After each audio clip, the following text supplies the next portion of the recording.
Chief Minister Adam Giles lets them know they can set off on the warm-up lap. Let's take a look at how they'll line up for this one. The 200k in Giro, the Fuso starting grid. David Reynolds on pole for the first time since 2013, but he's had pole positions at this venue before. Van Gisbergen, that brand new car, Lola, alongside Most at Road 2. Excellent stuff for Dale Woods and for Brad Jones Racing, rather. James Courtney alongside Nick Percat. We heard from him on the grid a short time ago there as well. Jason Bright plugged in the same settings as Fabian Coulthard's car for qualifying, hoping to find again. A cheeky Michael Caruso prior to this race. Very excited too is Scott Pye after another good weekend, backing up the form that we saw from the DJR Team Penske driver at Winton last time out. They're making progress there. Rick Kelly was the pole sitter yesterday. It went south at turn 1. Scott McLaughlin, some dramas today. He locked a brake going down into 1 on the hot lap in qualifying, the lap that would have counted, and just tried to arrest the speed to save the tyres, but in the process went off the circuit. So this should be a beauty. Here's James Courtney. Pole sitter yesterday for one of our 2 sprint races. The Darrell Lee entry. Shane Van Gisbergen, look at the crowd trackside here. And Croppo, I can't wait for this because there's a couple of different equations that you've detailed here that could unfold. A likely strategic option. Join the conversation, hashtag V8SC. Let us know on social media who you think will win this one.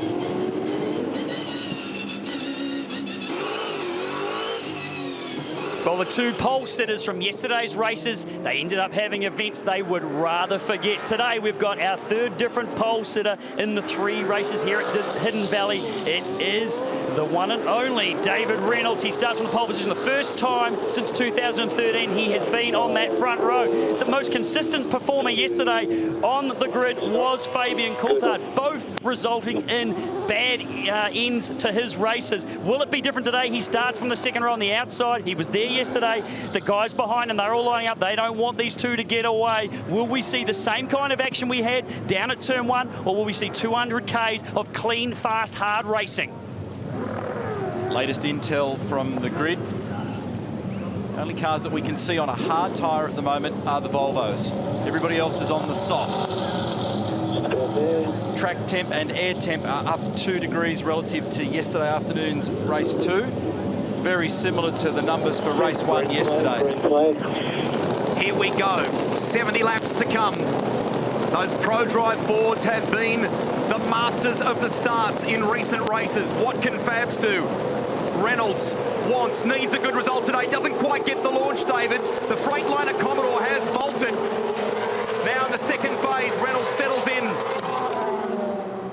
Van Gisbergen trying to get the inside running here, maybe snatch a spot going into turn 1. But it's Coulthard who leads from Reynolds. Percat out wide. Under pressure from Courtney as they come through there. 3rd time lucky for us through turn 1. Much cleaner today than either of yesterday's races. Very, very jammed up in that mid-pack through turn 5, lap 1.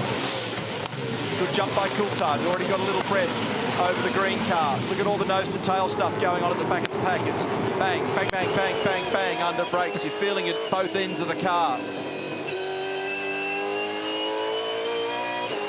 Heading up towards turn 10 where there's been trouble cresting the brow here. That was where we saw both the Volvos in trouble this morning. A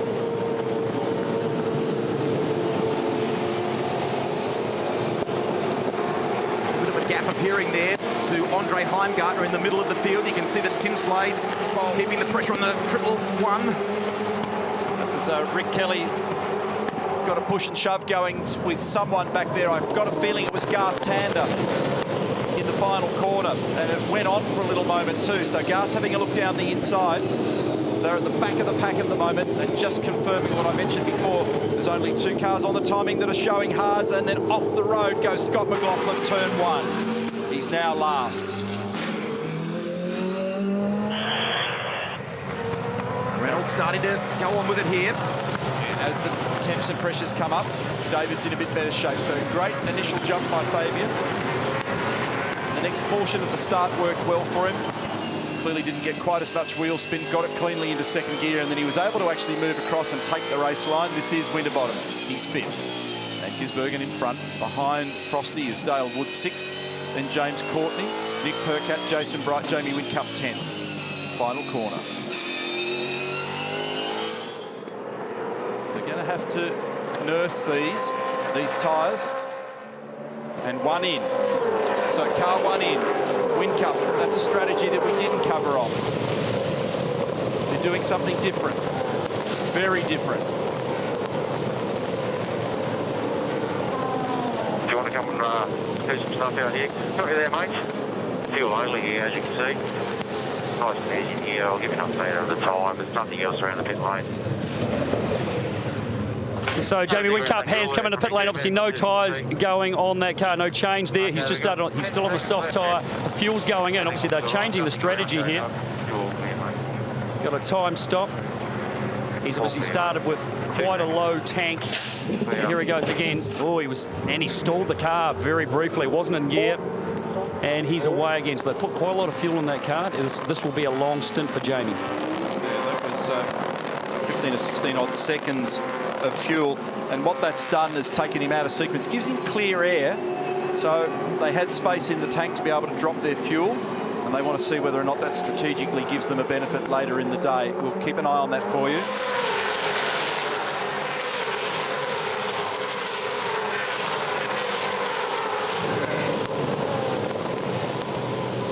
Clear air will serve him well, so being out there on his own, that'll be nice. He can just regulate his own pace.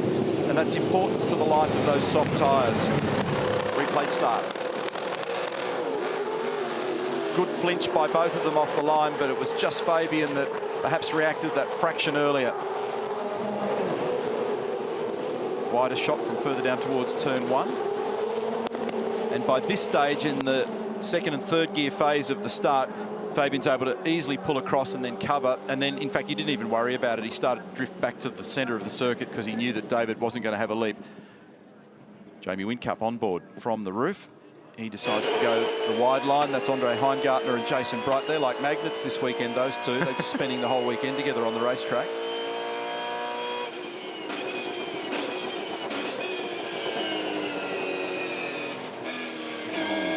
Percat had to grab the brake there to arrest all that understeer. The front of the car wouldn't nose in, wouldn't get in there. Bright prevailed over Heimgartner.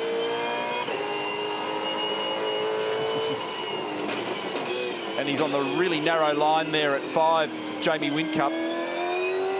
And he just leaves Andre Heimgartner with very little space on the exit of that right-hander, and then off the road there goes McLaughlin. He was just in front of Pye and wasn't able to get the car turned on the grey side of the track. Here comes Percat down the inside of Dale Wood. This is for position number 7. Well, Cromley, I'm not sure if you picked it up while you were doing any walks or talks before the start of this race, but there was definitely a bit of talk amongst a couple of teams that I was talking to about potentially running this entire race on the soft tyre. So we'll definitely have to keep an eye on that. With Jamie Whincup coming in early and fueling for quite a long distance, we may have to look that they have decided to maybe run the gauntlet and run this tyre all the way through. So Coulthard's got a margin of 6, now 7/10 of a second over David Reynolds. So just a nice little gap between first, second and third at the moment, so they can just regulate their pace and into the lane. Peeling off comes Michael Caruso from position number 13. He was behind his teammate James Moffat. He's got space in the tank to take the first drop of fuel here. Yellow line. But they did change tyres. That is a different strategy. They've gone on to hard. Problem with the left rear. No real pressure on that because the fuel's the governing element in the time standing still. So hard tyre on for Michael Caruso now. Keep an eye on his lap speed because we need to see what sort of pace he does on the hard relative to those that are out there on the softs at the moment in clear air. About 18 seconds of stationary time for Michael Caruso. Meantime, Fabian Coulthard leading the way. He has the best lap of the race so far, a 1 minute 07.336, just 0.5 to David Reynolds, then Mostert, Van Gisbergen, Winterbottom, Courtney, We saw Percat making that move on Wood before, and you can see there on screen he's been able to get a little bit of distance, a little bit of breathing space between himself and Wood. Ash Walsh is down in 20th place at the moment. He was the fast man in morning practice. Saw a good sector from him pop up on the previous lap. His teammate Will Davison in the 9 is currently in 14th place. Good starts. We rode there before with Jamie Whincup on the replays of the start, but Lowndes also had a pretty reasonable one moving through the middle of the pack on that opening lap. Yeah, guys, just on board, as you can see with Jamie Whincup. I'll just grab Mark Dutton really quickly. Obviously chose to run an interesting strategy. They're bringing Jamie in on lap 2 just to get him in some clear and concentrate on getting his pace going. Yeah, exactly. 2 cars, 2 different strategies. We're confident Jamie with some fresh air will make some headway as well. And Craig in traffic will be fine as well. So we're splitting the odds. Good on you, mate. Thank you. Mate. So splitting the odds there at Red Bull Racing Australia. 2 different strategies as we take a look at the replay. There's a bit of huff and puff going on here with Rick Kelly's car. It looks like it's coming. Well, actually, I was going to say it's from the front left. Oh, no, it's inside the cockpit now. So he's got a problem. This is a drama. He sits down in 17th place at the moment, just behind his teammate and brother Todd Kelly. There's Garth keeping pressure on him. Garth, unfortunately, with all those issues this weekend, had his worst qualifying performance at Darwin, worst of the season so far. But he's been on the back foot, some steering issues on Friday. Here he comes now in the 2. So that gets Garth Tander up to position number 17 now. So that's been raging for quite a while. Remember, the end of lap 1, there was a bit of push and shove through the final turn.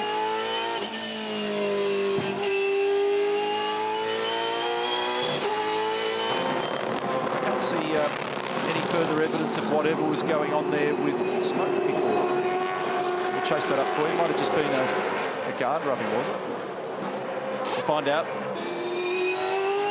So does Rick peel out of it here? Stay calm for me, mate. Stay calm. We're going to be pitching in the 2 laps. 2 laps, heading in 2 laps. So come wherever you can.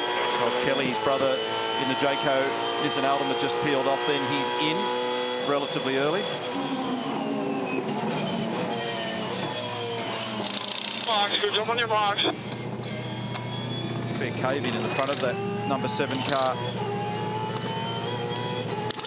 Race control, they're on the radio at the moment. Oh, there's damage in the back, so he's had a push and a shove. Yeah, let's go. Waiting on fuel, we're waiting on fuel. Go. So the race control are watching carefully the Rick Kelly car as well, just to see what the issue could be. Brad Jones, finally Fabian Coulthard gets through turn 1 safely. Well, it's a great start to the afternoon, isn't it? So, look, Fabian's in a great spot at the moment. You know, the trick for us at the moment is to see who blinks first. So, you know, there's a few guys mid and back of the pack that have stopped, but I don't think you want to be the first one to stop in that front group. So, but you also don't want to do too many laps on your tyres. Typical Darwin weather up here, it's hot and beautiful, so we just need to really stay on what's going on. Thanks, Brad. Thank you. Now, here's an important marker. We're on lap 10 of 70. The last lap for Fabian Coulthard was a 1 minute 7.47. His best lap was a 1 minute 7.33. So they're comparing those 2 laps, very little in the way of tapering. So the car's holding its speed on those tyres. Well, guys, I just had a quick catch-up with the boys at Nissan Motorsport. They're actually running around at the moment. There's obviously another car about to enter the pit lane. It looks like Rick Kelly is coming in now. I asked about the haze within the cabin there and if there was a problem. I got a bit of a no real problem, just the engine's getting a bit hot and it's breathing a little bit. So I don't know if that's too accurate or they're just trying to palm me off. But Rick Kelly looks like he's about to enter the pit lane for his stop and go to hard tyres. Yeah, it's still there. It's evident when they're turning, so they'll probably have a look as best they can. I'm not totally convinced that's not a healthy sign, but we'll see. Where is Rick at the moment? He's 17th. He's between Garth Tander and Tim Blanchard. Last lap through for Coulthard was a 1 minute 7.45 as Heimgartner and Rick Kelly both come in. All right, buddy, do your pit lane. Line yourself up with me. Get your marks, mate. So these fellows, if you think about our Armour All Tech Centre strategy item a little earlier, are adhering more to what we call the red strategy, positioning themselves ready for the fuel to the end. So grab a bit of fuel now. You can vary how much they drop at this point. There's something on the racetrack there on the left of screen. And then gets them into a position to come back and get the last drop of fuel in so that they can start that process from the critical lap. So we're already seeing strategies migrate in all kinds of directions here. This will all meet up further down the road. Andre Heimgartner departs. He's come out in front of Jamie Whincup. Remember, Whincup was the first in very early in the game. The Nissan guys have gone for something similar as we've seen so far. They're all, with the exception of James Moffat, on track pretty much together. As we take a look at this one here. Lee Holdsworth in the 18, and oh, look at that, popping off. So remember that we saw something on the road down there before. That's possibly what it was. So that was the passenger side window. So problem here for Heimgartner, trying to get back up to speed as he drops in amongst those guys that have got some pace. So, oh, and off the road goes Coulthard. That's a game changer. So David takes the opportunity. So the traffic had an effect there, and Reynolds gets a gift. Well, we're racing his teammates probably, mate. I mean, he is inept, but that's cool. We'll regroup here, mate. Don't worry. Yep, copy that. Frustration from Phil Keed there. Garth Tander in and out, in behind the Nissan on departure. He drops to third, so battling with Van Gisbergen there now. Mostert and Reynolds are through. Quickest lap of the race still belongs to Fabian Coulthard. So Reynolds now the new leader of the race. His last lap. Well, let's wait for it to actually click over here. He's just done a 1 minute 8.2, bit of traffic in that process. So this is the remnants of Fabian having already gone offline because he turned in shallow on the right side of the road. See, he's on the grey stuff there, will not turn down there. So he's arrived at the same sort of braking reference at the same kind of pace as he normally would, but in a different position on the road because the black car was there. I mean, Andre's actually trying to do him a favour. He's tried to park it up on the curb, but Fabian just misread it slightly. It's only a few Ks too quick. So Reynolds through, and then Mostert through. And that drops Fabian back into third, just ahead of Shane Van Gisbergen. At the other end of the road, Ash Walsh up at turn 10. Has to straight line there and rejoin the infant's friend, Erebus entry. So he is down the order now as well. So Reynolds versus Caruso. Remember I raised the question mark a little bit earlier in terms of lap speed. And remember that David had the interruption of that last lap, having to deal with a bit of traffic and manoeuvring around people as well. But it's interesting, there's the gap. There's the difference between the two tyre types at the moment. So let's play the rounding game and call it half a second just for simplicity, because I'm a simple creature. I'm worse than that. Back, so look at the moment, sorry Rusty, I just need to finish that because at the moment, as Mostert sneaks by his teammate with big pressure from Coulthard, the soft tyres hanging in very nicely, very well matched to the conditions at the moment. And other than where traffic plays a role, as it is at the moment, it's really not dropping a huge amount of time. Van Gisbergen gets by the 111. Winterbottom in the background there as well in car 5. He'll want to get that job done as quick as he can on his stablemate, the Super Black Racing entry, and he does. Up through the Hidden Valley section. Paul Radicic looking on, former World Cup champion in touring car racing. We've explained the mentor for young Andre Heimgartner in that outfit. It's great to have the Rat back trackside with us. And in fact, I thought you caught up with him, did you, for Inside Supercars? Is that right? We hopefully bring that to you in the not too distant future on the show. Look forward to doing that. He's always a great chat and so much experience in this sport. Now, one of the Pepsi Max crew entries. Bound for the lane.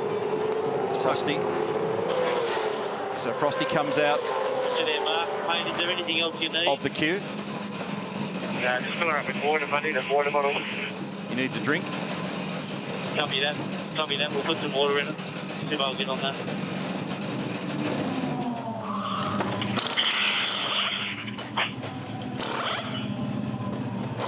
Go down to about 10 seconds. You're going to have a clear exit, Mark. Go as soon as it drops. That's down to about 5 seconds. Go. Couple to go. Water bottle's full. Go, go, go, go, go.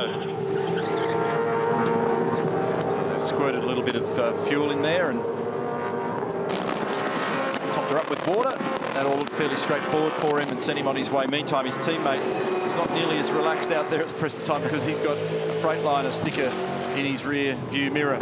And it's looming large because it looks like Fabian might have a little bit of extra pace over him. Just went back and double-checked the reference. I wanted to be absolutely sure of the rules in terms of the point that Greg Murphy raised earlier about getting through the race on the soft tyre. And whilst you have to use the soft tyre, you don't have to use both compounds of tyre as such. So you've got to figure out the fastest way to the end of the race. And so, but I'd like to look long and hard at the numbers as we get further into this, but that'd be a very big ask to do 70 laps on a soft tyre.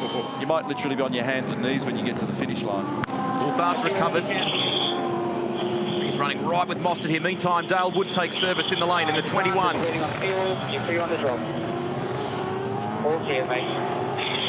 Gisbergen's in a nice spot to capitalise here too if there's any nonsense between Mostert and Coulthard. If they fumble each other, he's just in a very good position for the watching brief. So Dale Wood, job done.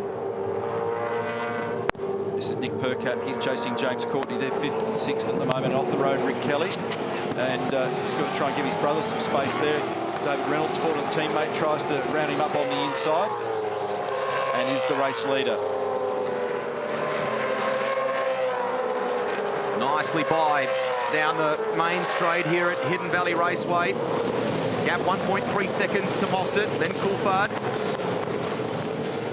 Where I'm just hearing Shane Van Gisbergen, I think, talking about dropping the rear ride height on that car. So that means he just wants to settle it down in the rear slightly. Just trying to stop the car being so pointy and sliding in the rear. This is Reynolds here, as both Todd and David round up Rick Kelly. And Todd had to jump over the curb so that he didn't end up costing himself money by driving into his brother's door, but he got it done.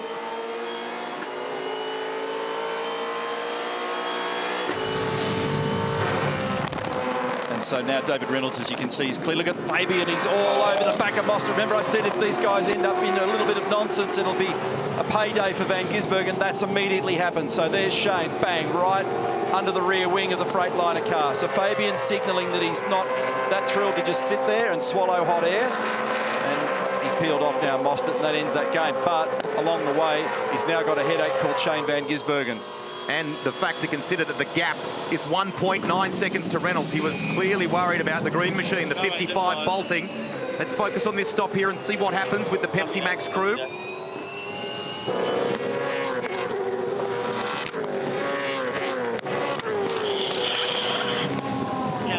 Grill out when you get to the front.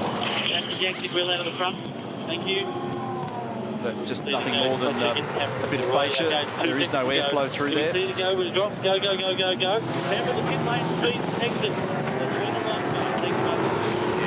The critical message there, some of the drivers on Friday that were being fooled by an earlier line on the road, and they were flicking the pit lane speed limiters off and therefore busting the rules. So they were warned about making sure that was carefully managed, which is exactly what Pepsi Max did for them then, made sure that the boys on the radio got that well managed. They can't afford those little errors at this point in time. Just in terms of some of the others that have pitted so far and the amount of stationary time when that fuel's been going in, the Nissan pilots in the order of about 18, 19 seconds. Jamie Whincup 15 seconds. That was about 12, just over 12 for Mostert, so a little bit shorter. See what the impact of that is in the game. Meantime, we are busy in the lane. Coulthard and Van Gis in, who have been in a battle. About 13 seconds. Now, what tyres are they going on to? That's the interesting thing here. You're going to have to go behind 18. Go, go. Go, go, go, go. On to hards for Coulthard, I reckon. And let's see if we can see the sidewall here. I reckon that's a hard as well. Yeah. Courtney, I'm not that good at being able to look sideways. critically in that one. Courtney coming out behind Percat there. So the 14 rejoins with some breathing space over Van Gisbergen. Stuck my head out the window. Courtney's on hards. Here's Whincup in between the pair of them, in between Courtney and Percat. Oh, a little sideways at one as he tries to arrest the speed. 6.8 seconds. Reynolds to Lowndes. That's 1 and 2 on the road at the moment. Then McLaughlin, David Wall, the Volvos. Lowndes, your leader, of course, as we update the timing. Let's look here. This is Fabian trying to muscle his way through on Chaz Mostert up at 10. So he connects here, gives him a little shove for his trouble. Only a few seconds later, Chaz was bailing out anyway. Hards for Reynolds. So these fellows are likely to do, remember I talked about the even tyre strategy? They're likely to potentially look at recycling those soft tyres later in the day and rotate them on the car. So Reynolds has come out in front of Mostert. You can pick Mostert's car a lot easier now than Frosty's because the grill's missing, and he's got big pressure here from Fabian. So they've renewed the battle, and Fabian almost ran wide there.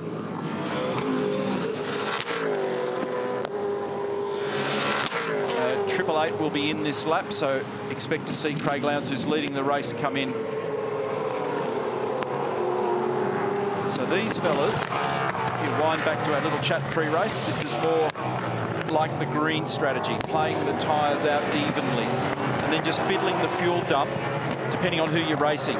So may find I need to go back and resolve numbers. There's nothing else around. But Van Gisbergen probably took a little bit more fuel. So he looks for a shorter stop later to try and regain. This is Lowndes. The grill here, guys, all clear. Get the screen done. 17 laps on those softer tyres. 17 seconds, guys. I just, like I said, mate, I'll give you a countdown. Nothing around.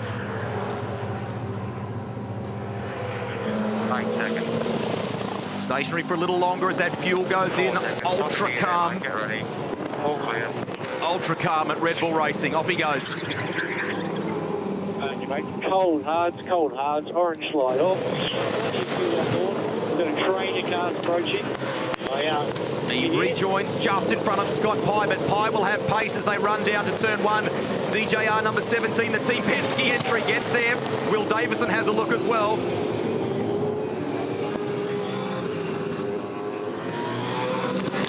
Good battle.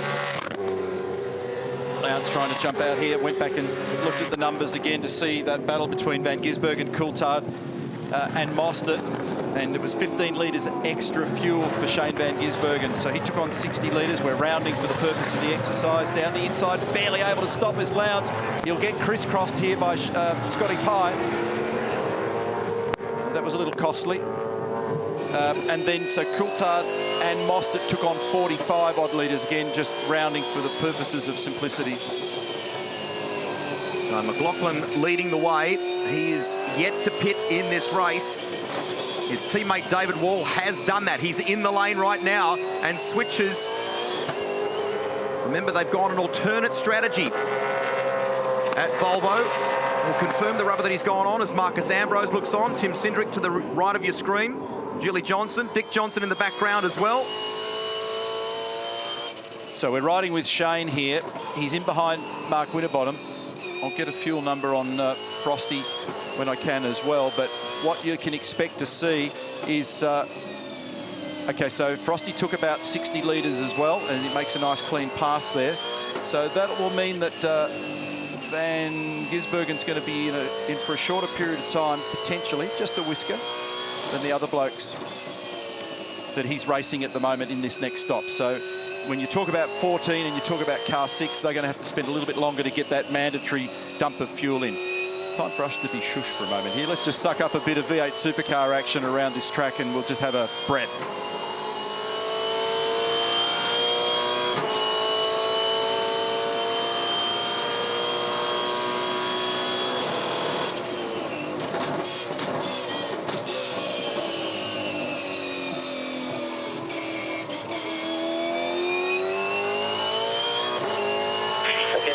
Last lap 7.9, Reynolds last lap 7.5.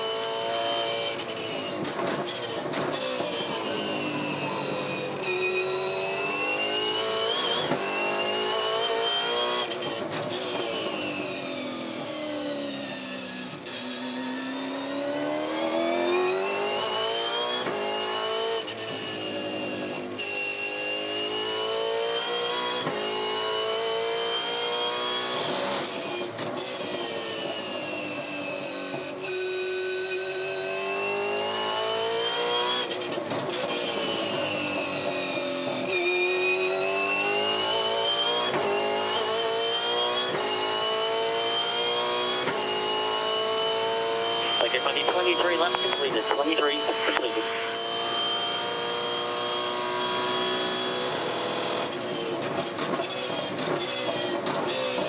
Great stuff riding there with Shane van Gisbergen, currently 4th in this race. Scott McLaughlin rejoins the 33, has finally come in for his first stop. So everyone's done at least a stop now in this race. Less than 47 to go. And as we said before, Volvo going a different way with their tyre choice, tyre usage in this one. McLaughlin on the softs now, and the 33, 15th in the field. David Wall, 25th. They are the only ones currently on that, with the exception, of course, of Whincup, who pitted very early. As Murph detailed, that radical idea, perhaps, on the softer rubber at present. Reynolds enjoying a 4.5-second lead from Mostert and Coulthard. Those guys continue to battle. You're watching them on screen now. Here's Coulthard. You ride with him in the Freightliner Commodore.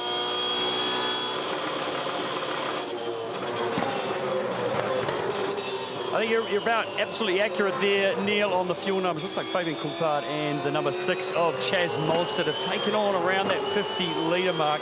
It looks to me Shane van Gisbergen's put in about 60, and it was the other one I was trying to think of, but it looks like to me that David Reynolds, of course, our leader, he has got to put the most fuel in by far. It looks like he's put about 40 in his tank, so a bit of a range there, which is going to make a big difference at that next stop, as you know. Tim Edwards, still a long way to go in this race, but your 3 guys there sitting in the top 5 positions at the moment. So far, so good. Yeah, but like you said, there's a long way to go. Yeah, I mean, it's interesting. There's a few different strategies at play out there. People on different tyres, people with different fuel amounts. So, we're just trying to work through it at the moment and decide when we're going to stop again. But yeah, so far, so good, but a long way to go.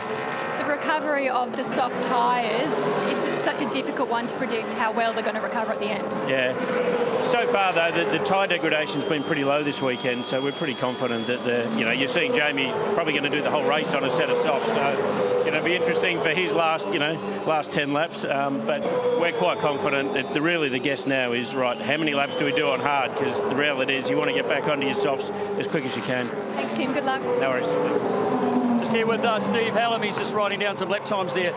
Interesting strategy sort of at play, but the amount of fuel that you put in Shane's car, probably a little bit more than the guys just ahead of him, which means a shorter stop at the end, but the times that they're delivering at the moment, very consistent. Yeah, I mean, the car's good. There's not much more to say than that. We're quite happy with where we are and what we're doing. And the speed on both the tyres too. I mean, the soft was lasting, and I mean, you're not going to probably tell me, but you're obviously looking to throw that back on at the last stop. I suspect we might. Thanks, Steve. I'm frantically crunching numbers here at the moment, Rusty, so let's just get a bit of a cleansing moment and understand what's going on. Actually, before I do that, let's think about replays on screen. So Lowndes down the inside of Tander at turn 5, and Craig at the moment and Garth are exchanging positions in 12 and 13. Leader of the race, Davey Reynolds, came in on lap 19, started on the soft tyre, grabbed 37 litres of fuel. He's got to put 83 in. He's currently on the hard tyre.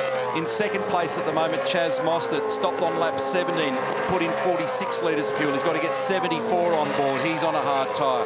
Position number 3 at the moment is Fabian Coulthard, stopped on lap 18, grabbed 46 litres. He's got 74. He's on the hard. And behind him, I'm just watching where this is going to go, because Scotty McLaughlin and Garth Tander are trying very hard at the moment to tangle each other up. And I think Scott's got it done. Position number 4 to Greg Murphy's point there, Shane van Gisbergen stopped on lap 18, so they've all stopped at about the same point in time, but took on 62 litres in English of fuel, and therefore will put on 58 in the next stop. And he's got Van Gis at the moment is 9.7 seconds behind. Look at the pictures on screen, you'll get an appreciation of where they are. So let's round, because points are hard to manage. Think about it as a 10-second margin, and in terms of fuel, there's about 6 3/4 seconds different in terms of refueling. So this is going to vault Van Gisbergen back into the game at the next stop. I finally got it out. Got a headache. I'll lie down now. Rewind 12 months ago, he was right in the thick of the game at the very end, pushing, chasing Mark Winterbottom for that victory on Sunday here at the Sky City Triple Crown. In the background, Scott Pye behind him, the 2 of Garth Tander. He's on the outside, the 9 of Will Davison having a look as well. No real options for Davison at this point. Pye sitting in 14th, then Tander and Davison 15th, 16th. Moff coming along for the ride as well. The birthday boy earlier in the week. There's plenty of them that have been having birthdays. Got red flag showing on the timing. No, it must have been an error. There must have been a timing error. The timing monitor just went red, which throws everyone, including us, into a panic. Speaking of panic, Scotty Pye in a battle here with Garth Tander. Sorry about that interruption, folks, but yeah, all of a sudden our timing monitors went red, that tells us red flag.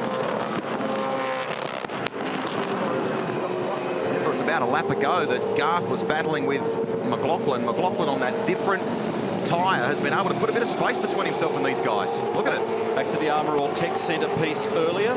We've now reached that critical lap. Lowndes is in. So Lowndes is going to gas up here for the end. We need to see the tyres that are going onto this car. Tyres going on here, mate. And fuel. It's not going to be too much fuel, but I'll keep you updated. Not too much. Better to have too much than not enough. Nice and easy in here, mate. Have a very quick brake flush, please, mate. You've got 4 seconds left, Mountie. All clear. Okay, here, recycled softs, no surprise. All clear to go when you drop. All clear. This is the red strategy we talked about. Fuel to the finish. So he can get home from here on fuel.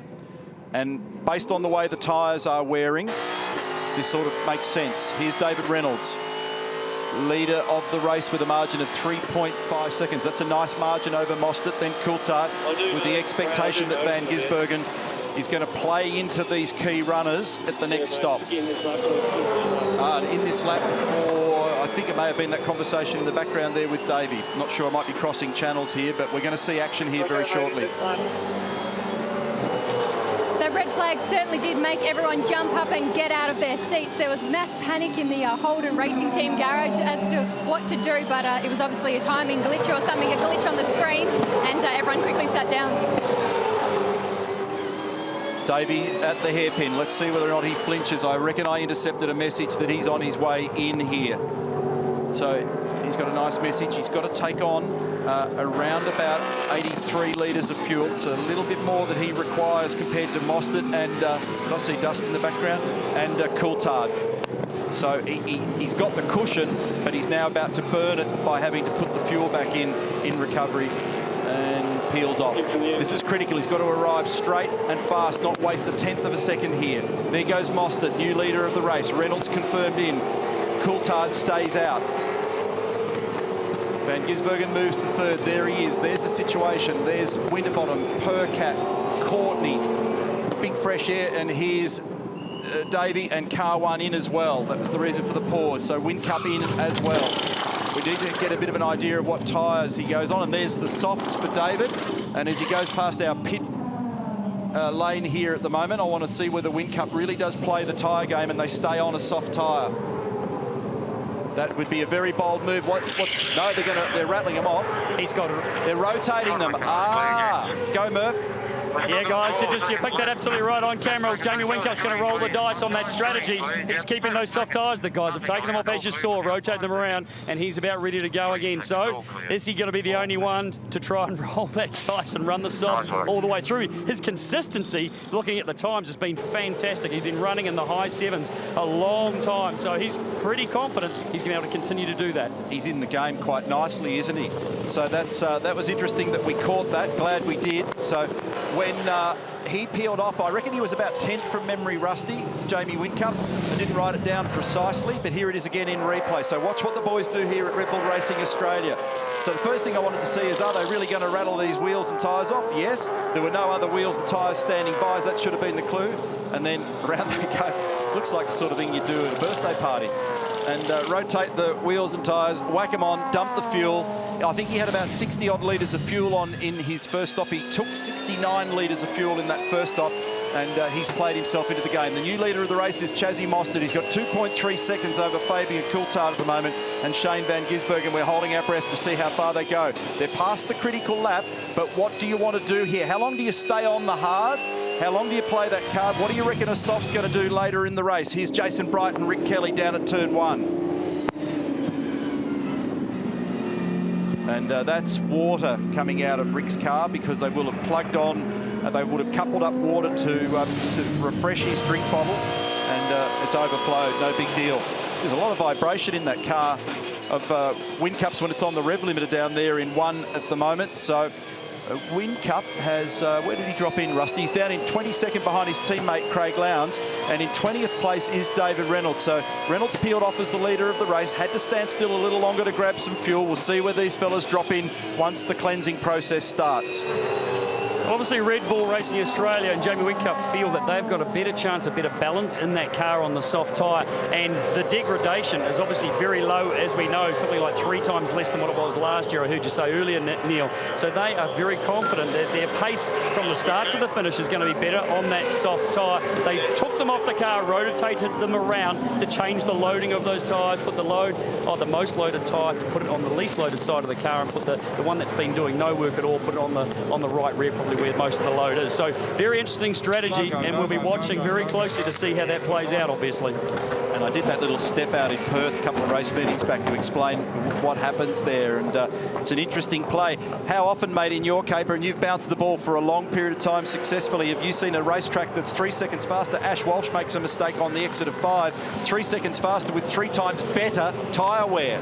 Mate, we need to somehow take the surface and just implant it everywhere we go, because it has delivered the most incredible racing. The drivers, as I said earlier, speaking to someone like Shane Van Gisbergen, big smiles on their face. They're able to drive the car so hard and yet not have to worry about the degradation or the life of the tyre. It's a phenomenal thing that we're in and what we're seeing at the moment, to be so much faster and maintaining that speed. Fantastic for these guys. See Ash Walsh in trouble here at the final corner. Murph, all you needed to do on those debrief sheets after you did setup discussions is write, please resurface track and give me soft tyre. Very happy. That's all you had to do, mate. How do you know I wasn't doing that? It was much easier to do that than try to write all the other stuff that I usually put down. Yeah, I can imagine it. Thanks, mate, for the update. 1 minute 6.8. They've got a problem with this car. That's the reason why he's having trouble. There it is, confirmed with the left rear wonky on that car. That's a technical term. And Rick Kelly, super quick. Fastest lap of the race so far in the 6s. So white flag from our hard-working marshals indicates a car coasting. This could be an issue because it might be a trigger for a safety car if something breaks or comes off. Everyone's standing by in case. Just what we focus on that there too, that lap time from Rick Kelly. While we were replaying Jamie Whincup's tyre rotating effort there in pit lane, Rick was one of the drivers to take service. Scott Pye also did the same. They're both on the softer rubber at the moment, and Rick, as Neil just detailed, now banking that fastest lap of the race so far, a 1:06.86. Now here's Courtney in and Nick Percat as well. What's happening at the moment is both Lowndes and Whincup with some used but rotated softs, and in Lowndes' case going back to softs. They're making net ground from positions 18 and 19 at the moment on the leaders, and everybody will be watching their numbers. And so Tim Edwards said before in the interview, how long do we play the game? Well, they can't afford to give too much cushion away at the moment because the Red Bulls are coming. You could see it then from that shot. In fact, Nick Percat will rejoin here behind Lowndes. He may just get out in front of Jamie Whincup. Whincup will have good speed on the approach to turn 1. The 22 rejoins in the background as well. So the car of Nick Percat getting out just ahead of Whincup's entry. James Moffat in and about to depart. Lost at 2.6 seconds. Last lap for him was a 1 minute 7.8. Tyre consistency generally is very, very good. Bright, Todd Kelly. This is Craig Lowndes. Craig at the moment is in 15th. It is his birthday. Happy birthday, 41 years of age. 100 V8 supercar victories. The first one at Eastern Creek day-night meeting on the short circuit back in 1996. What a journey. Who was the bloke beside him on the grid that day? Some old loser. Rubbish. Sitting beside me here in the commentary box. Great race too, under lights there back in the day. We watched Garth Tander in. All clear. You can see where I'm coming from, quickly. Let's go. Okay, mate, wait on hill. Clear run. Lowndes' last lap was a 1 minute 7.3. Okay, mate, all clear. That's go, quick. go.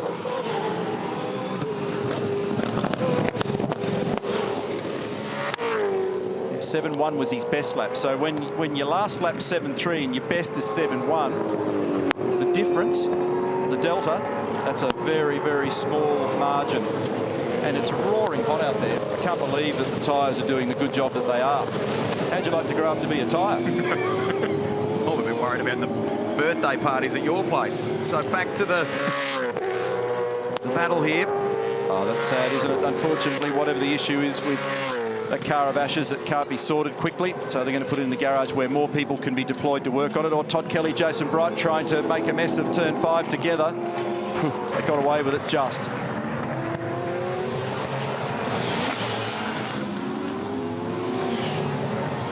Down the inside, Scotty Pye on Tim Blanchard.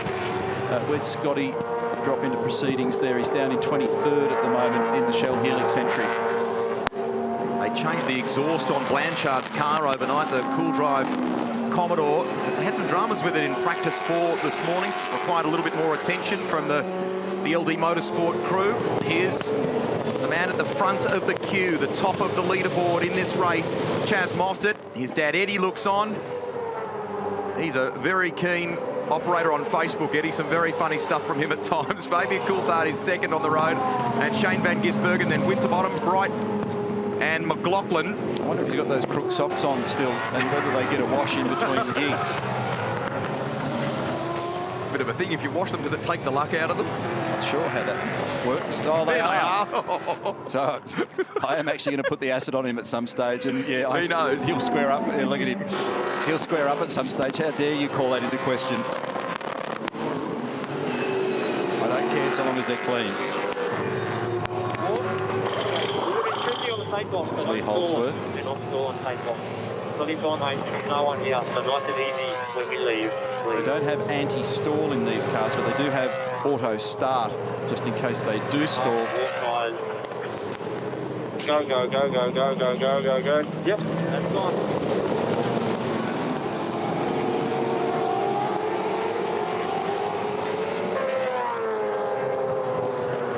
Now, last lap, Lowndes was the fastest man. He's 13th. And Mostert was 10th fastest, so that margin is crushing. McLaughlin's coming into the pit lane. And the first sector split for Lowndes was the best of the race. What was interesting about that is that the best time that Lowndes had done so far in this race versus that last completed lap, it was just a 10th of a second difference. He got down to a 1:07.2. His best, a 1 minute 7.1. So he's doing a great job at the moment in this 888 Commodore. Sits 13th. There's a timing glitch out there that we've got to be wary of at the moment too. That's occasionally crashing the computers. So we need to keep an eye on that one just in case we sell you a dud. 2.8 seconds though is the gap between Mostert and Coulthard in. Scott McLaughlin rejoins as well. The 33 has also been in. So he'll come off these hards now onto a soft. I'll need 20 seconds of fuel. 18 seconds here, mate. 18, there you go. Thanks, Chris. I'm rounding. He's got the numbers. Clear peg set.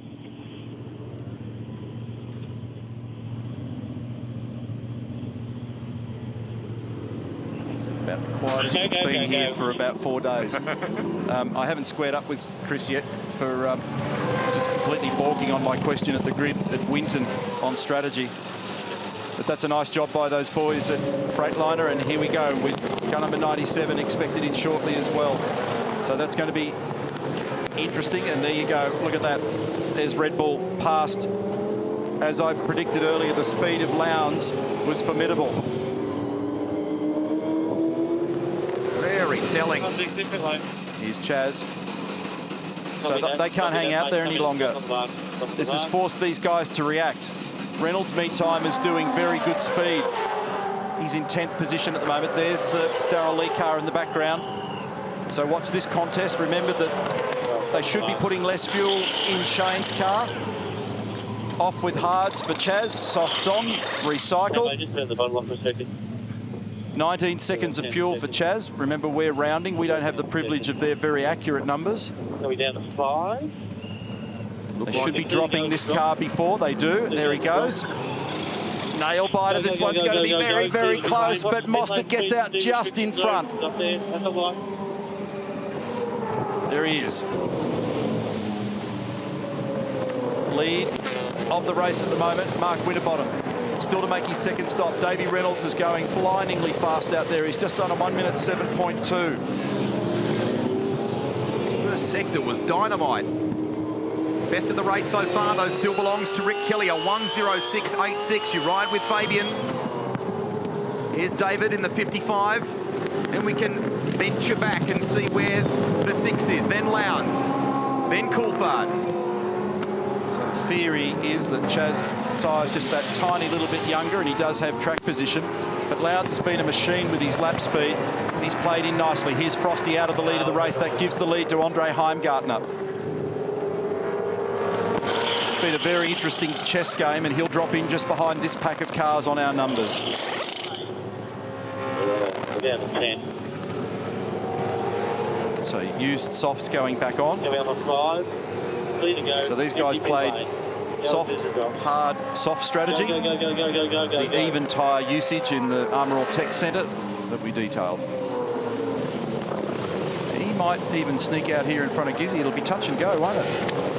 No, Shane will get him. And so he'll be just in behind Shane van Gisbergen, ahead of Nick Percat. So still to take their second stops. There's a range of guys that have still got to get it done. Chaz Mostert's effectively the leader of the race in 6th position.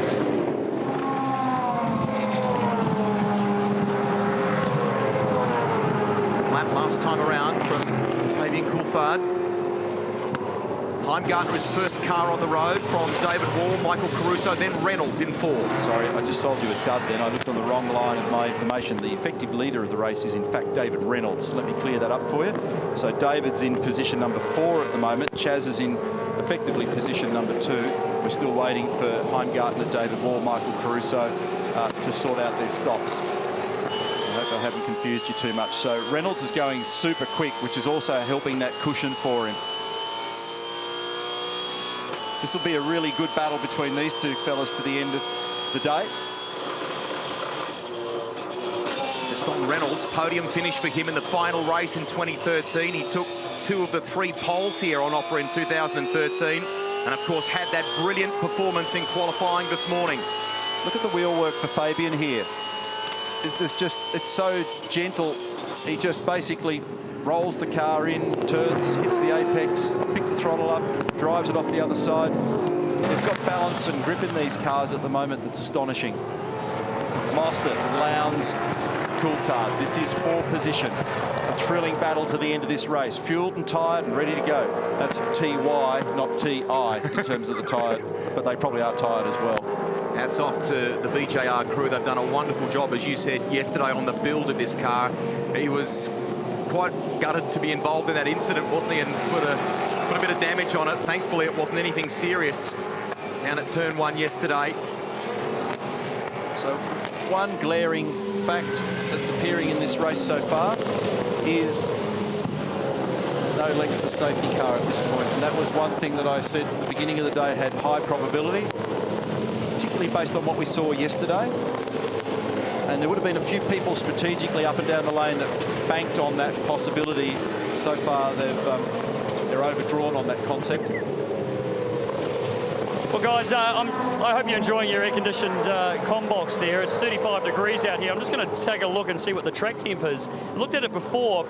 It says about 46, 47 degrees, which is actually cooler than what I thought it would be, considering the ambient temperature. Yesterday, we were up to 54 around this time of the day. So the track temp is down a bit, albeit it feels very warm out there, but blows me away to see the performance, as we said before, that we're getting out of these tyres, and the consistency. It just goes on and on and on. Quite amazing. Haven't seen anything like it ever before. It's impressive, and the flags tell a bit of the story, Greg, because it's just a really gentle southerly there at the moment. It's probably the reason why You know, things are pretty pacey as well. They're not pushing a headwind down into turn 1, which they frequently do here. But Caruso's in, by the way, for his final stop. That leaves just David Wall to take his second and final stop. So David Reynolds moves up into position 2 and effectively has the lead. So there you go.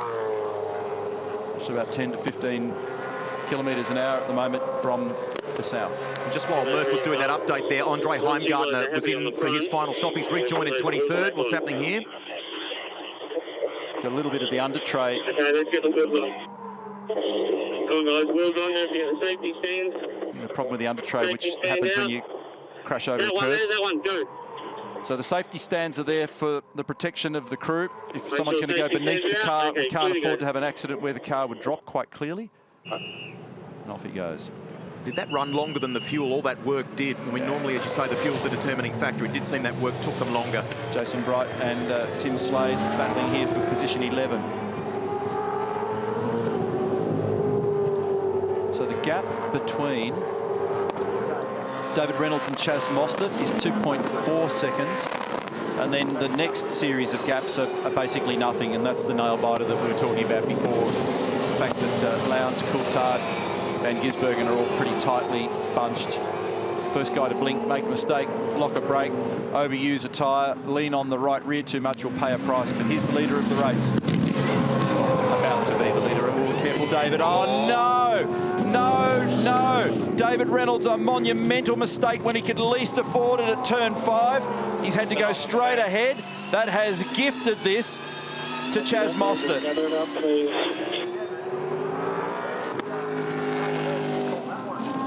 Let me know if there's an issue.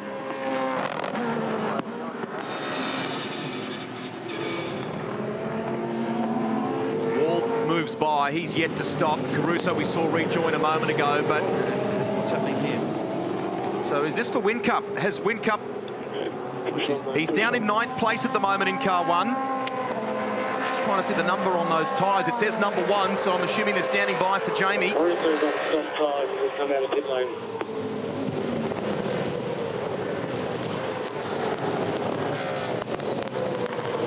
How's that for Reynolds? So it is Whincup in. And is that I think I heard in the background there, I heard Whincup say something about a flat tyre, but I may be wrong. I actually thought it may have been a radio message to David. David was weaving, obviously, as having gone up on the grass now, making sure he was okay. We'll check that. Let's have a look here. I couldn't spot it, but the there's delaminated was the word that I heard. So punish the tyre too much. We'll follow that up for you with the gang in pit lane, but just stretched it too far. Played a gamble game, and somebody's off down at 1. It's Blanchard as well. So yeah, it's delaminated. The inside edge of that tyre's cactus. They rolled the dice, didn't they? They had a... Yeah, so it feels like a flat, but it's actually a delamination. It's actually just literally torn through the inside of the tyre and got down to the belts. So that's the reason for that. So scanning all 20... holding you up, mate? Scanning all 25 radios, so sometimes I get 14 parts of different sentences that join together. Darwin FM. Mate, just gather it up. 22 to go when you cross the line. Still losing the race.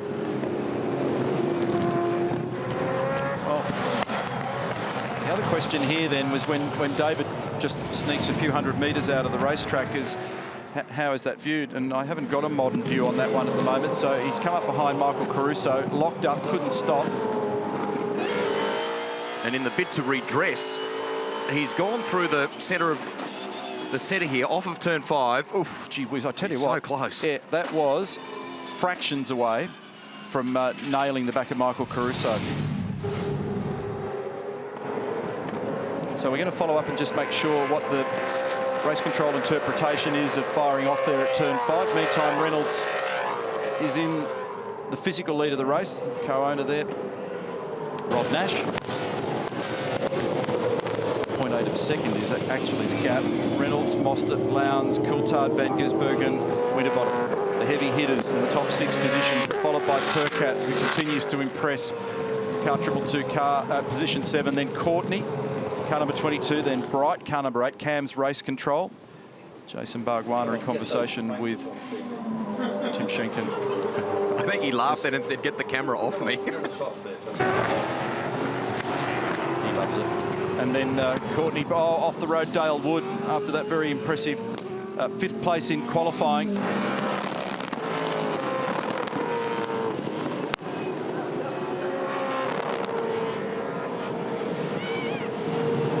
Okay, so we've just got fresh information from Cam's race control that they're satisfied that that was an avoiding action.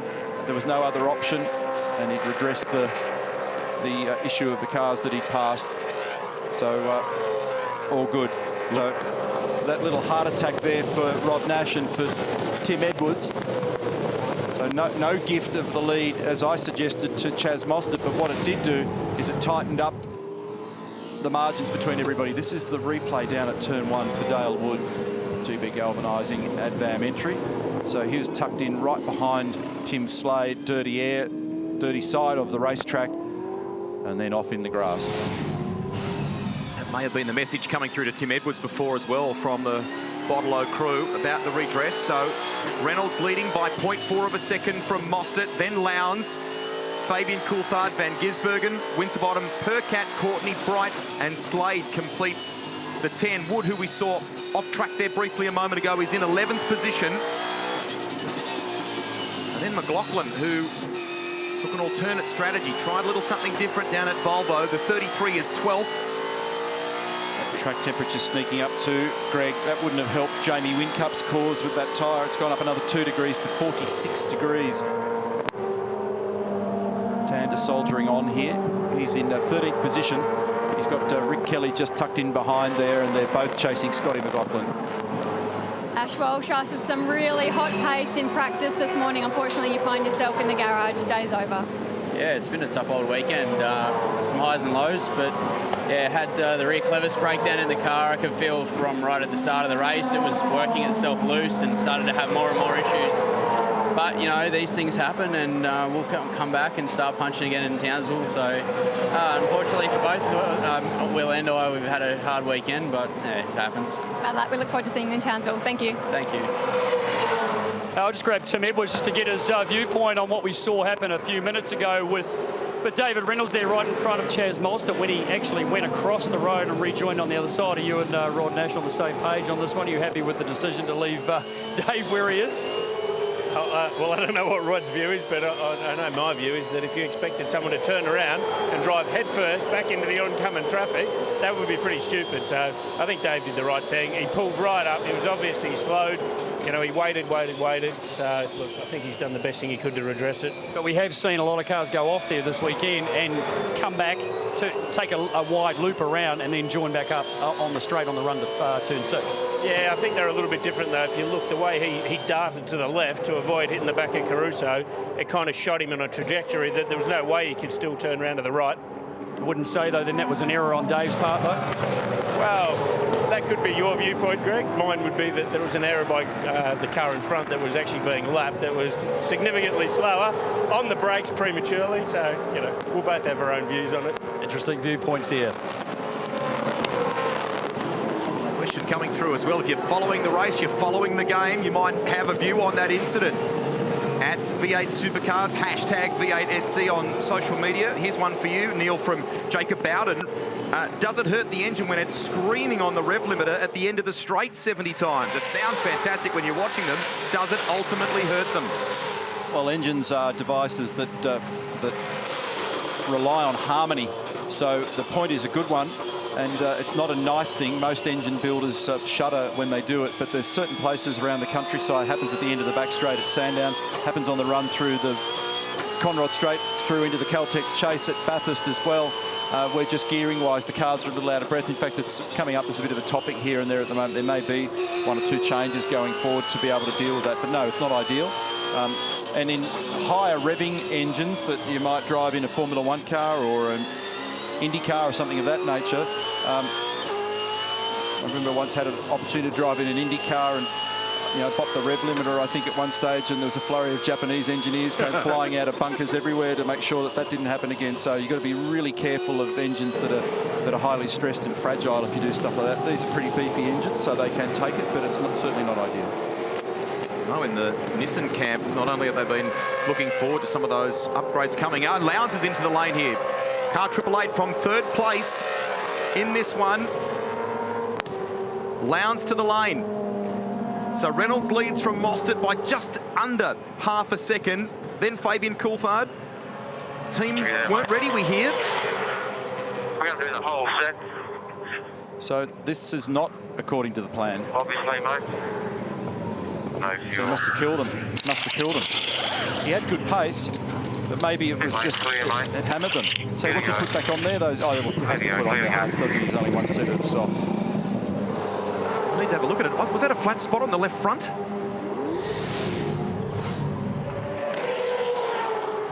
So they've got a message, and I've missed that on the radio. There's our cameraman Dave Lovell just flying into action to bring you the pics, and then all of a sudden Red Bull have just gone to a massive attention. Lowndes has dropped back into 15th there, so he'll have all of a sudden just been given a fright by the behaviour of the tyre, and he's hurt them. Yeah, I just happened to be in the Red Bull Racing Australia garage at the time, absolutely gutted. Grant McPherson, Craig Lowndes' engineer, hands in his head, completely gutted by this. Another delamination for Craig Lowndes. As you can see on the tyre here, a delamination on that soft tyre. Yeah, we've got to be careful. Okay, that's what I needed to see. What looked like a flat spot isn't, because when he skids into the lane like he did, it puts a pretend flat spot on the surface. We saw that before. But the actual inside edge, when you see all that rubber flailing like that, that's game over. So now this is an interesting question mark to throw up, isn't it?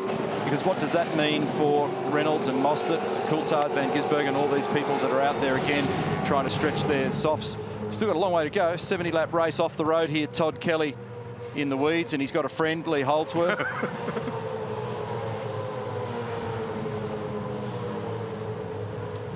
So that's, and it varies car to car as to the setup, spring rates, the way the dampers are set up, the geometry, how much camber and caster, how much you're leaning on the inside edge of that front tyre and how much you're dragging it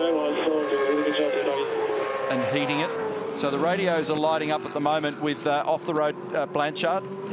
The radios are lighting up everywhere with drivers being warned of this as a potential issue now. 15 to go.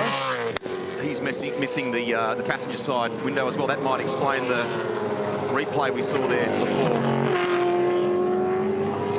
So Reynolds has got a cushion of half a second, so you can't afford to roll out of it. Right rear tyre on Dale Wood's car, thank you. And that's going to tell a little bit of the story. A rev limiter at the end of the front straight for Woody.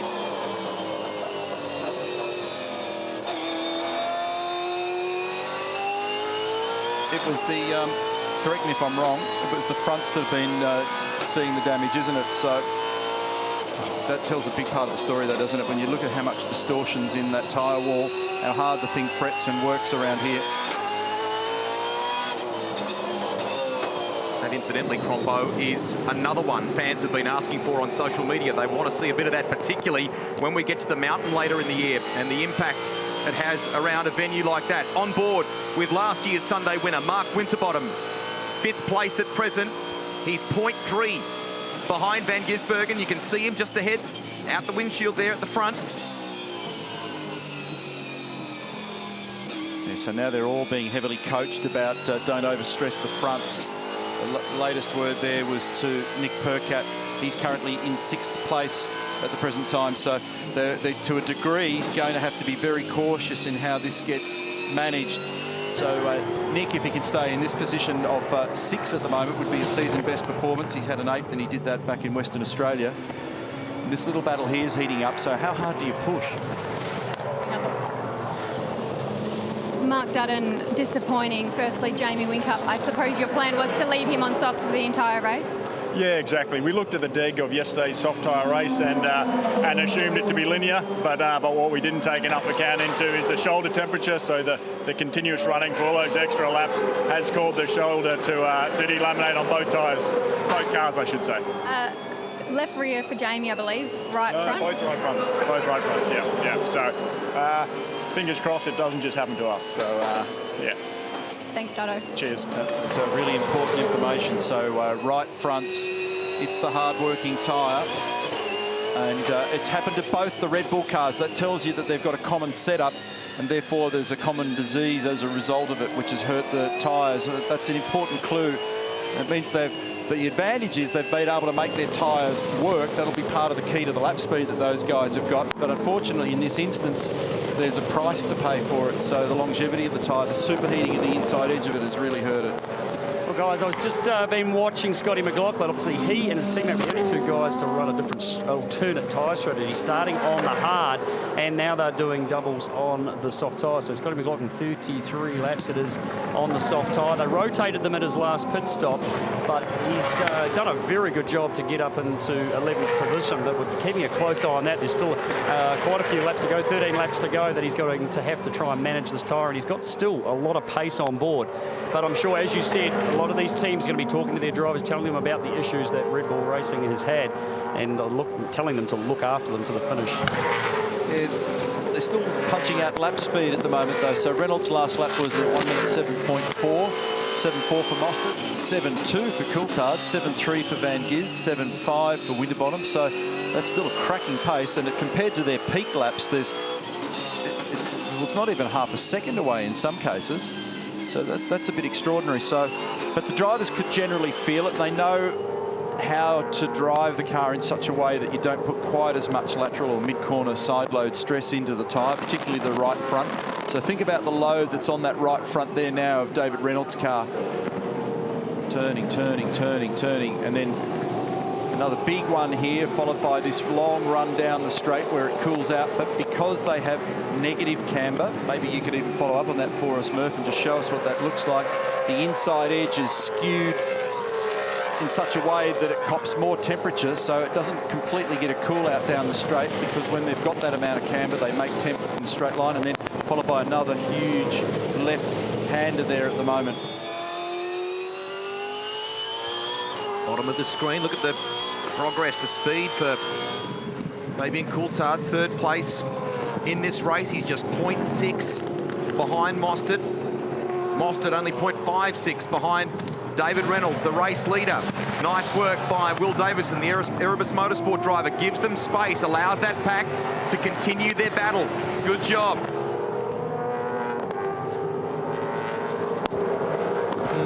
Nice chess match unfolding here, 0.4 of a second.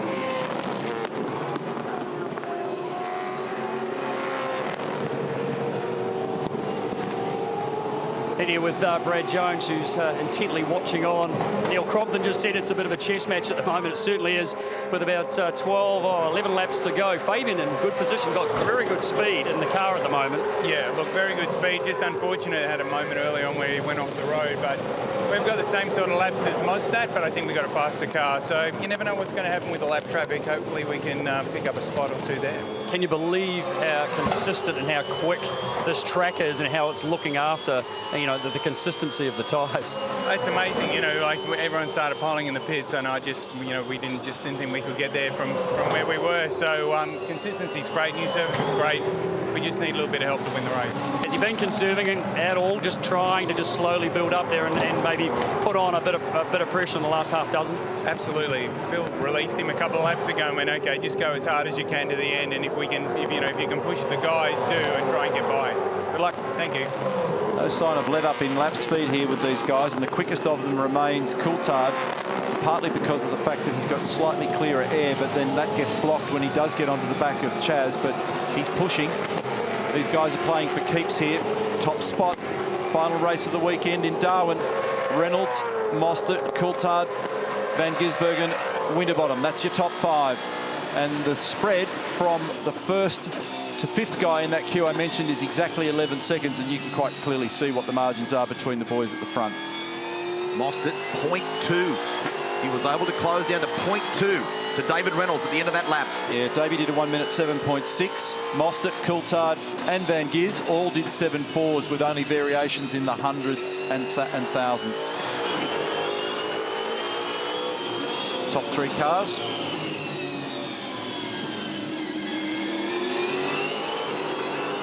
Bit of short shifting going on there to protect tyres. Pulling the gear shift a little earlier, not to buzz up the rears. Coulthard's car's very stable. That's impressive. Bottom right of screen, Freightliner entry. Look at his hands. Little correction here and there, not much. Roller in, pick the throttle up. Tiny little bit of a wiggle on exit when he grabbed the second to third gear shift. And we'll watch him down here at 1 as well, so it'll be on the limiter here. Wow. Feeds it back to second gear, and then his hands are doing very little. Lowndes has got a dash alarm winking at him at the moment that he can't get rid of in 15th. Very little wheel work for a car to look and behave like that at the end of a long, hard day. Pretty amazing. So Craig's got something that's bothering him that he can't reset at the moment. We can see the shift lights, but we can't actually see the display. Yeah, still working on a solution for you. Gap behind. See his finger, his thumb? He's banging away on it. Strong. All good. He's trying to cycle through the pages on the Motec Mini Dash.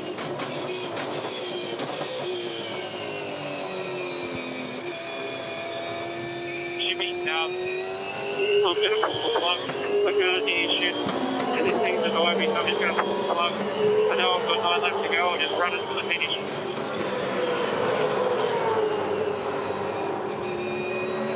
Okay, guys, we saw those two tyres delaminate at Red Bull Racing Australia, and Neil, I think you just wanted to sort of have a bit of an explain on potentially why that happened. Obviously, the cars, when they set the cars up, they have negative camber, so the tyres actually lean over a little bit. They have obviously camber up the side there, and they lean on the shoulder of the tyre. So potentially, what's happened down there, we're not quite sure. Red Bull Racing Australia may have had quite a lot of negative camber on those cars, which put a lot of load on this inside shoulder, potentially overheating them and then causing that delamination. We're not 100% sure if that is the reason, but that could be one reason why it did happen. Thanks, Greg, for the update. Gives us a bit of an explanation, and caster can play a role in that. So Lowndes is just agitated in the cockpit at the moment. He's fiddling with the belts. We saw him yank the radio out before. He did this at turn 5. He told Grant that this was coming. So here he is. He's mid-corner, and he's actually in the middle of the peak load in the corner, reached up and just plucked it out. So there's something on the dash that's driving him crazy, and there's something in his ears that's driving him crazy as well. And he's just uncoupled. 57 races since David Reynolds' last victory. Is today to be the day? And if either he or Mostert win this one, it would mean that ProDrive prep cars and 888 cars, for that matter, if you add the two of them together, have just continued their domination here in Darwin, winning the last 11 races. No victories for Brad Jones Racing at this venue before, so Coulthard may be hoping to change that today. We've got less than 6 laps to go. Whose tyres are in the best shape of this trio to maybe have a shot? Can Mostert make a move on Reynolds, or is Coulthard in with a shot at this? It's going to be fascinating. So Chris Brady's now going to go back to the old days here of a pit board, so Craig knows what's going on. Happy birthday might be a suggestion. 41st.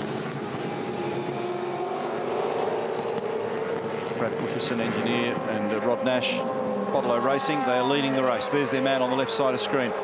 Brad Jones, Paul Scalzo, Chris Clark, Phil Key. Top right of screen, they're in the bunker at Brad Jones Racing. Their man is third at the moment in the Freightliner entry. The meat and the sandwich is Chaz Mostert. Here we go with Fabian at turn 1. He's only 0.9 of a second from the lead, and he's 0.4 behind Mostert when they cross the control line on this last lap. All three of the boys are driving qualifying laps here. 7.3, 7.4, 7.3. That's astonishingly fast at this point in the race. So we're not seeing tyre wear. And we've seen 2 tyres that got an inside edge problem on the right front. Everybody else just soldiering on as though, and they're almost as good on the last lap as they are on the first. That's a sentence you don't often hear in car racing. No. Good fortune, a little bit of it for, you make your own, I guess, in this game, but for David as well with that off before almost making contact with the Nissan at turn 5. A little bit disappointed that Shane Van Gisbergen... I made that 4 to go, Pat, 4 to go. A little bit disappointed that Shane van Gisbergen wasn't able to get into this game like we thought. Just doesn't quite have the car speed, Greg, is the issue that's hurting him at the moment.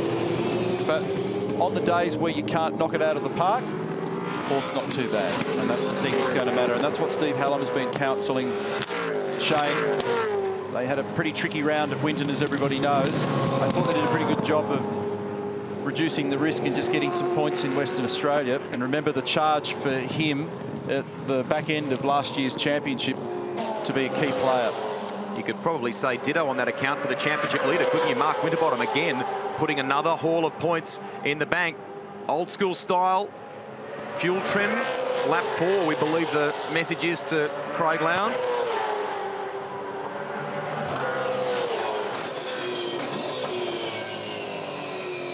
He's the Triple Eight racer, yesterday's winner. 100 race wins in this championship. It was a very special day for Lowndes, for the sport. He's 15th at present. His teammate down in 21st position, Jamie Whincup, strong on the Saturday here last year. This was the turning point in his championship after a couple of difficult rounds. He shifted up a gear and went on to win a staggering sixth championship in this sport. Caruso is down in 22nd position. Then we see these guys who are at the front of the field, the top of the order. Reynolds, 55. 6 is Chaz Mostert, the Bathurst winner last year. Then Fabian Coulthard in that brand new Commodore, the Freightliner entry. So I've just gone back to look at the Lowndes data. Our recollection and our data shows that they didn't put any fuel in when they came in and just dropped those tyres on. So if you go back then to the previous stop, it was lap 28. That's the critical lap that I spoke about in the tech centre early on. So the reason for that message that went out on the board there is basically fuel conservation. So he's got to try and roll out of it a little bit just to be able to do something about the pace.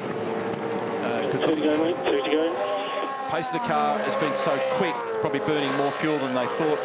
Not very long ago, they had little mixture trims on the steering wheels of the car. That's been taken away in the recent past, and it's really just a command to shift gear a little bit early, apply the throttle a little bit later, and just find a way of trimming some fuel out of the burn. And they'll have a strategy for the way in which they do that. Best lap of the race belongs to Rick Kelly, a 1:06.86. You ride with David Reynolds.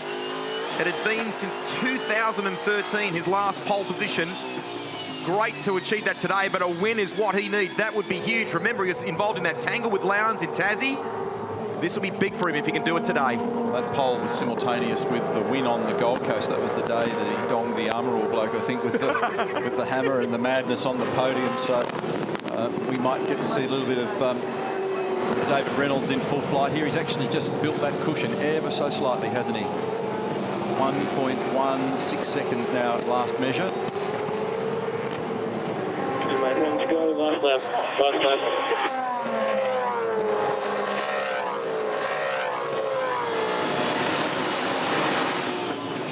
Has not been on the podium in 2015, the driver on screen. Third in the race number 36 at Sydney Olympic Park last year. It was the last time that he stood on the podium. He's had one career win. He's on the verge of grabbing a second. This has been a valiant drive by Fabian Coulthard. Really put in a huge effort about 10 laps back when Phil Keed released him and just squeezed very hard, but everybody around there was able to respond. So Reynolds and Mostert were able to respond and defend. And David played the get out of jail card down there at turn 5 before, was able to survive that little moment with Michael Caruso. This is a big moment for him. Congratulations on a beautiful drive. He began the week with a fantastic experience, hanging out with Matt Wright, the Outback Wrangler. He said it was one of the best days of his life. He takes pole and takes out the final race of the weekend, the Sky City Triple Crown. David Reynolds. Excellent job. Yeah, man, hard work. Yeah, thanks for the awesome car, man. Such a good thing to drive. But, yeah, I'll talk to you when you get back. I'm pretty knackered. As well he should be. All good, man, all good. Great job. Some laps speed for you on the last lap. His last lap then was a 1 minute 7.5. His best lap was a 1 minute 7.2. A 0.3 of a second variation from best to last. That's crazy. And as for the other two fellas on screen there at the moment, Chaz Mostert and Fabian Coulthard, their last lap of the race was a 7.3 each. How's this for a number, folks? Their best laps of the race were a 1 minute 7.2. That's a 1/10 of a second variation. So basically, they've strung together 70 qualifying laps out there.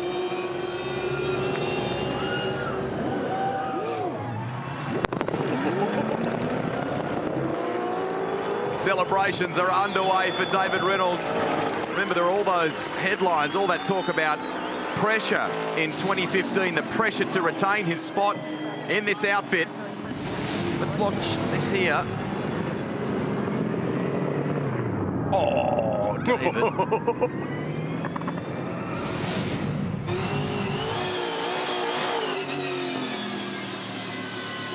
He's a creature, isn't he? And, you know, this will be a popular one in some ways. Again, we get more variety in 2015. You can't complain about that. It's been a cracking round here in Darwin. So much to talk about. A day of incidents yesterday. A day where we had a milestone win for Craig Lowndes. And then this guy who needs it. He needs the win. He has delivered today. And plenty unfolded in this race. 8th driver to win a race in 2015 in 15 races. Not a bad stat. Straight to the top of the U-Bet victory lane. P1 is his. Chaz's crew congratulate him. Coulthard completes the podium here.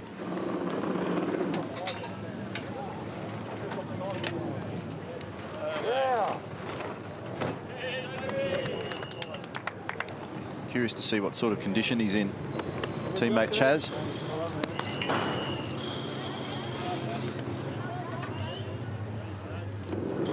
It was the crazy pot plants on the podium, wasn't it? The Gold Coast. The whole thing was crazy.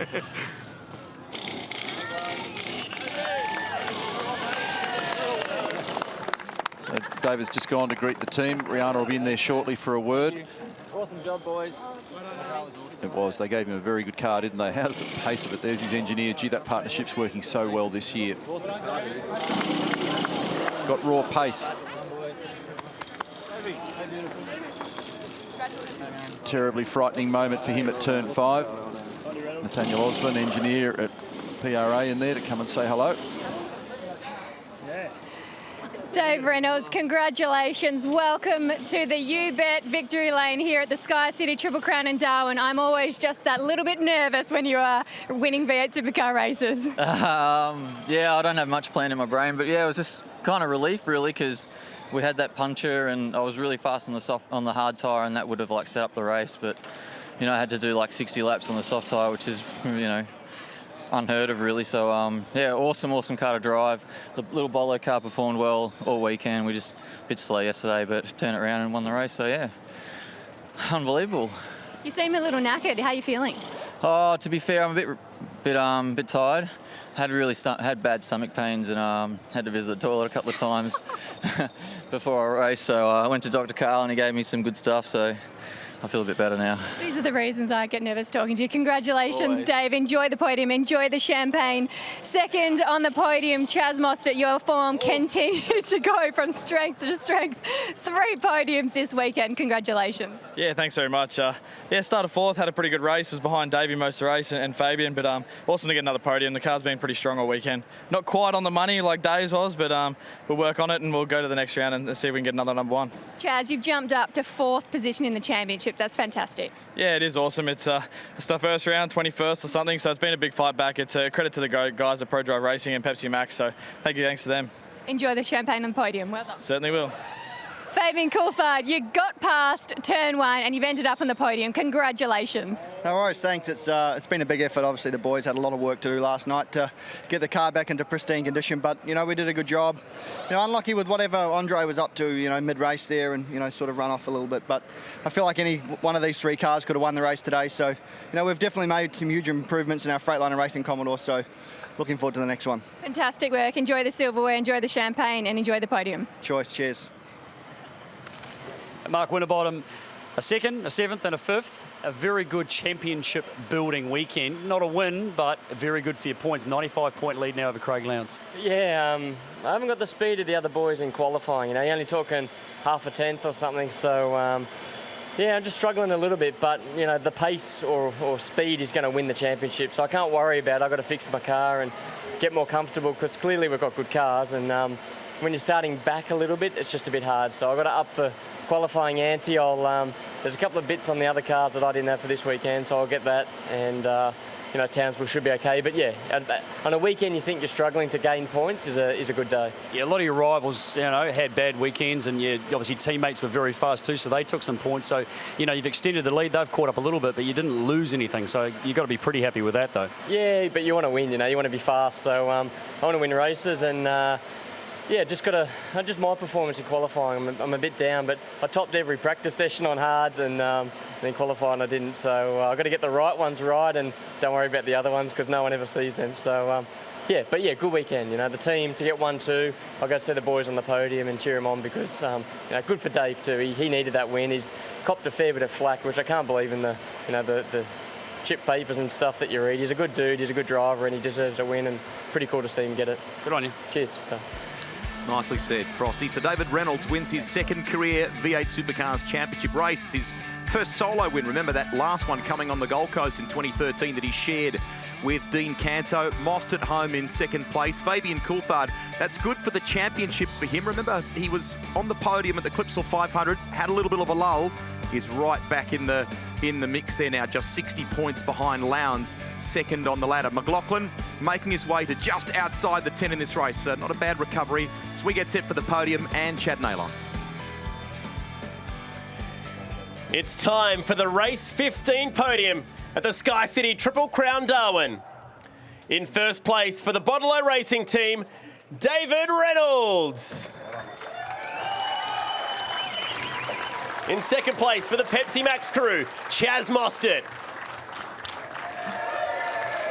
In third for Freightliner Racing, Fabian Coulthard. Representing the winning team for the Bottle Racing, it's Marcus Cole. With the third place trophy, it's Alistair Finn, chairman of the Northern Territory Major Events Company.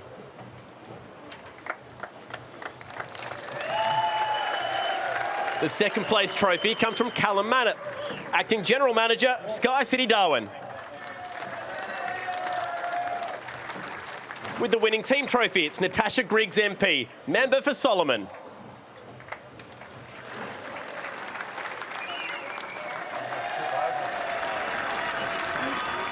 And with the winning trophy, Honourable Adam Giles, MLA, Chief Minister of the Northern Territory.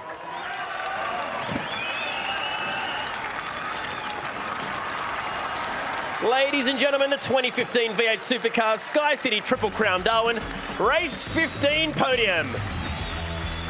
What a mega weekend we have had here, delivered on so many fronts. The shoes are off, the champagne's being sprayed, and in championship...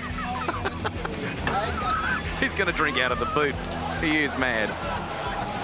Great work. That will not taste nice at all. Popular win, though, no doubt about that.